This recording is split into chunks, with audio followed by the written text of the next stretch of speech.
ഇന്ന് ഞാൻ വളരെ ഇൻട്രസ്റ്റിംഗ് ആയിട്ടുള്ള ഒരു ടിപ്സാണ് നിങ്ങളുമായിട്ട് ഷെയർ ചെയ്യാൻ ആഗ്രഹിക്കുന്നത്. ഇതിന്റെ ക്യാപ്ഷൻ ഇതാണ്: മിഡിൽ ക്ലാസ് ട്രാപ്പ്.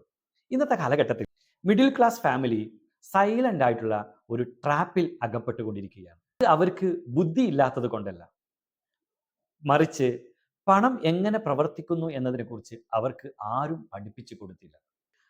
നമ്മളെ കുട്ടിക്കാലത്ത് പഠിപ്പിച്ചത് നന്നായിട്ട് പഠിക്കുക, നന്നായിട്ട് ഇന്റർവ്യൂ അറ്റൻഡ് ചെയ്യുക, എന്നിട്ട് ഒരു ജോലി നേടുക, എന്നിട്ട് EMI അടക്കുക, ഒരു സമയം കഴിഞ്ഞാൽ റിട്ടയർ ചെയ്യുക. ഇതാണ് ഏറ്റവും വലിയ ട്രാപ്പ്. എന്താണ് ട്രാപ്പ് എന്ന് പറഞ്ഞാൽ, സാലറി കിട്ടുന്ന ആ ദിവസം നിങ്ങൾ അക്കൗണ്ടിൽ നിന്ന് ആ പണം പോവുകയാണ്.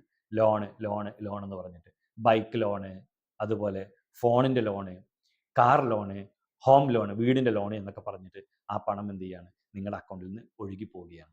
ശരിക്കും ഞാൻ ഈ പറയുന്ന കാര്യങ്ങൾ നിങ്ങൾ നിങ്ങളോട് തന്നെ ഒന്ന് ചോദിക്കുക. ഞാൻ ചോദിക്കുന്ന ഈ പറയുന്ന കാര്യങ്ങളൊക്കെ നിങ്ങൾ നിങ്ങളോടാണ് ചോദിക്കേണ്ടത്. ശരിക്കും നമ്മൾ സാധനങ്ങൾ വാങ്ങിക്കുന്നത് നമ്മൾക്ക് വേണ്ടിയാണോ? നിങ്ങൾ ശരിക്കും ഒന്ന് ആലോചിച്ച് നോക്കൂ. നമ്മൾ സാധനങ്ങളൊക്കെ വാങ്ങിക്കുന്നത് നമുക്ക് വേണ്ടിയാണോ?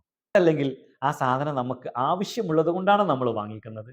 നിങ്ങൾ ശരിക്കും നിങ്ങൾ നിങ്ങളെക്കുറിച്ച് ചിന്തിച്ച് നോക്കുക. കാരണം നമ്മൾ എപ്പോഴും പറയും, നമ്മളിൽ നിന്ന് നമുക്ക് മാറ്റം വരണമെങ്കിൽ നമ്മൾ തീരുമാനിക്കണം. അത് എല്ലാ ഗ്രന്ഥങ്ങളും പറയുന്നുണ്ട്. വിശുദ്ധ ഖുർആനിൽ ഒരു വാക്കുണ്ട്: ഒരു ജനത സ്വയം മാറാൻ തയ്യാറാവാത്തിടത്തോളം കാലം ദൈവം അവരെ മാറ്റുകയില്ല. ശരിക്കും നമ്മളിൽ നിന്ന് നമുക്ക് മാറ്റം വരണമെങ്കിൽ നമ്മളിൽ നിന്ന് മാറ്റം തുടങ്ങണം. ഞാൻ നേരത്തെ പറഞ്ഞ പോയിന്റിലേക്ക് വരികയാണ്. നമ്മൾ സാധനം വാങ്ങിക്കുന്നത് ശരിക്കും നമുക്ക് ആവശ്യമുള്ളത് കൊണ്ടാണോ, അതോ മറ്റുള്ളവരെ ഇംപ്രസ് ചെയ്യാനാണോ? നമ്മൾ അങ്ങനെയാണ് വാങ്ങിക്കുന്നത്, മറ്റുള്ളവരെ ഇംപ്രസ് ചെയ്യാനാണ് നിങ്ങൾ വാങ്ങിക്കുന്നതെങ്കിൽ അതിന്റെ ഫലം എന്താണ്? സ്ട്രെസ് ഉണ്ടാവും, നമുക്ക് സേവിങ്സ് ഉണ്ടാവില്ല. മറ്റൊന്ന്, നമുക്ക് ഫ്രീഡം ഉണ്ടാവില്ല. ശരിക്കും നമ്മുടെ ലൈഫിൽ നടന്നുകൊണ്ടിരിക്കുന്ന എന്താണ്? ഏൺ, പേ, വീണ്ടും ഏൺ, പേ, ഈ റിപ്പീറ്റ് സൈക്കിൾ നടന്നുകൊണ്ടിരിക്കുക. അഥവാ 1-ാം തീയതിയോ 5-ാം തീയതിയോ നിങ്ങൾ അക്കൗണ്ടിലേക്ക് നിങ്ങളുടെ സാലറി ക്രെഡിറ്റ് ആവുന്നു. അത് നേരത്തെ നമ്മൾ പറഞ്ഞ പോലെ ലോണോ മറ്റു കാര്യങ്ങൾക്കോ ചെലവഴിച്ച് പോകുന്നു.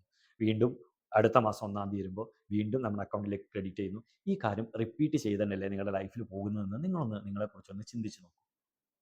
ശരിക്കും ഇതിൽ നിന്ന് മാറ്റം വരണമെന്ന് നിങ്ങൾ ആഗ്രഹിക്കുന്നുണ്ടോ? മാറ്റം വരണമെന്ന് നിങ്ങൾ ആഗ്രഹിക്കുന്നുവെങ്കിൽ തീർച്ചയായിട്ടും നിങ്ങളിൽ നിന്ന് മാറ്റം തുടങ്ങണം. അതിന് പ്രധാനപ്പെട്ട 4 വഴികൾ ഞാൻ പറഞ്ഞു തരാം. ഒന്നാമത്തെ കാര്യം, ഇഷ്ടമില്ലാത്ത ആളുകളെ ഇംപ്രസ് ചെയ്യാൻ വേണ്ടിയിട്ട് ഒരു സാധനം വാങ്ങിക്കരുത്. 2, നീഡിന് വേണ്ടി, നിങ്ങളുടെ ആവശ്യത്തിന് വേണ്ടി ചെലവഴിക്കുക. ഈഗോക്ക് വേണ്ടിയിട്ട് പൈസ ചെലവഴിക്കരുത്. 3, ലൈഫ് സ്റ്റൈലിനെക്കാട്ടിലും നിങ്ങൾ പ്രയോറിറ്റി കൊടുക്കേണ്ടത് നിങ്ങളുടെ അസറ്റ് ബിൽഡ് ചെയ്യുന്നതിലായിരിക്കണം. 4, ഞാൻ മുമ്പത്തെ വീഡിയോയിലൊക്കെ പറഞ്ഞ പോലെ നിങ്ങൾക്കുള്ളിലൊക്കെ കഴിവുണ്ട്. നിങ്ങളുടെ കഴിവുകളെ വളർത്തുക. എന്നിട്ട് നിങ്ങൾ ഇൻകം ജനറേറ്റ് ചെയ്യുക. പിന്നീട് നിങ്ങൾ ഇൻകത്തിനനുസരിച്ച് തീർച്ചയായിട്ടും നിങ്ങളുടെ ലൈഫ് സ്റ്റൈൽ അപ്ഗ്രേഡ് ചെയ്യണം. അത് നിങ്ങളുടെ ഇൻകത്തിനനുസരിച്ച് നിങ്ങൾ ലൈഫ് സ്റ്റൈൽ അപ്ഗ്രേഡ് ചെയ്യണം. ഈ 4 കാര്യങ്ങൾ ചെയ്താൽ നിങ്ങളുടെ ലൈഫിൽ നിങ്ങൾക്ക് മാറ്റം ഉണ്ടാക്കാൻ പറ്റും. ഓർക്കുക, നിങ്ങളുടെ വാല്യൂ നിങ്ങളുടെ കയ്യിലുള്ള വസ്തുക്കളിൽ, നിങ്ങളുടെ കാറിലോ നിങ്ങളുടെ വാഹനത്തിലോ ഒന്നുമല്ല. നിങ്ങൾ എങ്ങനെ വളർന്നു വരുന്നു എന്നുള്ളതാണ്. മുമ്പത്തെ വീഡിയോയിൽ പറഞ്ഞ പോലെ നമ്മുടെ സെൽഫ് റെസ്പെക്റ്റ് ആണ്. നമുക്ക് നമ്മളോട് ബഹുമാനം ഉണ്ടാകണം. അതാണ് നിങ്ങളുടെ യഥാർത്ഥ വാല്യൂ. ഇതുപോലത്തെ നല്ല ടിപ്സുകൾ കിട്ടുന്നതിന് വേണ്ടിയിട്ട് അക്കൗണ്ട് ഇപ്പോൾ തന്നെ ഫോളോ ചെയ്യുക, നിങ്ങളുടെ സുഹൃത്തുക്കൾക്ക് ഷെയർ ചെയ്യുക. മറ്റൊരു കാര്യം കൂടി പ്രധാനമായിട്ട് പറയാനുള്ളത്, നിങ്ങൾക്ക് ഇതുപോലത്തെ കാര്യങ്ങൾ കണ്ടിന്യൂസ് സപ്പോർട്ട് തരണമെങ്കിൽ, നിങ്ങളുടെ ലൈഫിൽ കണ്ടിന്യൂസ് സപ്പോർട്ട്, മെൻറ്ററിങ് കിട്ടണമെങ്കിൽ നിങ്ങൾക്ക് IHRDHൻ്റെ കമ്മ്യൂണിറ്റിയുമായിട്ട് ജോയിൻ ചെയ്യാം, അതുമായിട്ട് അസോസിയേറ്റ് ചെയ്യാം. ഇതിൻ്റെ കൂടുതൽ വിവരങ്ങൾ അറിയുന്നതിന് വേണ്ടിയിട്ട് എൻ്റെ ഫോൺ നമ്പറിൽ, വാട്സപ്പ് നമ്പറിൽ നിങ്ങൾക്ക് വാട്സപ്പ് ചെയ്യാം. എൻ്റെ വാട്സപ്പ് നമ്പർ ഇതാണ്: 7356429985 എന്ന നമ്പറിൽ ബന്ധപ്പെടുക. അതല്ലെങ്കിൽ എനിക്ക് ഇൻസ്റ്റാഗ്രാമിൽ എനിക്ക് മെസ്സേജ് ഇട്ടാൽ മതി. Thank you. Signing off.